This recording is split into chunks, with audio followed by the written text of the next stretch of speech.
Why are we on this earth? What is the purpose of our existence? Some would say, well, we are here to pursue happiness. And by the way, that is not unique to our time. 2,000 years ago, the Greek philosopher Aristotle said, quote, happiness is the meaning and purpose of life, the aim and end of human existence. And it's so important to us as Americans that it's actually in our Declaration of Independence, as you know. It states, among other things, that as Americans we're endowed with certain inalienable rights, excuse me, that among these are life, liberty, and what? The pursuit of happiness. And so it's something that's important to a lot of us. It's also a hot topic today. There have been a lot of studies that have been done on happiness. There are college courses taught on the topic. Excuse me, I have to take a drink of water. I have to clear my throat now, sorry. Thank you very much. That's what Elvis would have said after he cleared his throat. Thank you very much. Thank you very much. Thank you very much. Just wanted you to see too.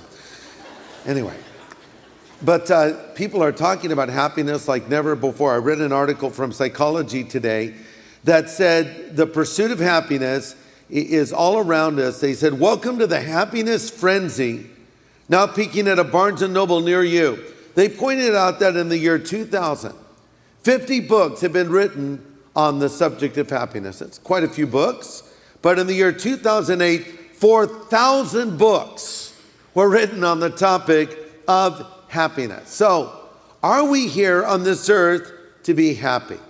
Well, according to Eric Hoffer, who is a philosopher, he made this statement: the search for happiness is one of the chief sources of unhappiness. There's a lot of truth to that. If you want to be a happy person, don't dedicate your life to the pursuit of happiness, because one thing is almost certain: if you do that, you will end up as an unhappy person.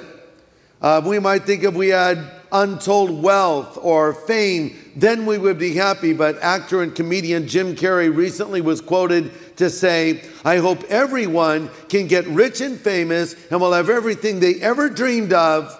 Then they will know that that is not the answer. And it's true. USA Today recently did an article on happiness and how to get it. They interviewed hundreds of people and experts who had studied this topic. And as it turns out, the study was done during the holiday season when people are supposed to be happy, and they came to some interesting conclusions. Number one, they discovered that families and friends provide the best antidote to unhappiness. The article said that marriage mostly makes people happier, and a close family inoculates many kids against despair. Also, the happiest people all seem to have good friends. So family and friends seem to help in happiness. Number two, they mentioned that things don't make you happy. Materialism is toxic for happiness, says University of Illinois psychologist Ed Diner. Even rich materialists aren't as happy as those who care less about getting and spending. Number three, they said if you want to be happy, you need to be grateful for what you have.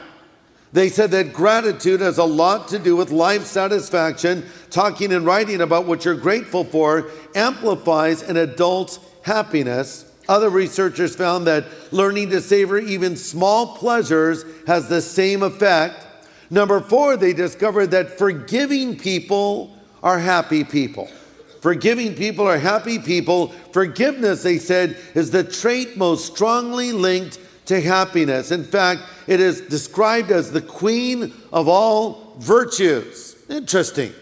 And then finally, they said the happiest people on earth are, who do you think? The Americans? No, the Scandinavians. I don't know why. Do we have any Scandinavians here? Sir, are you happy? Good. Okay, so there you go.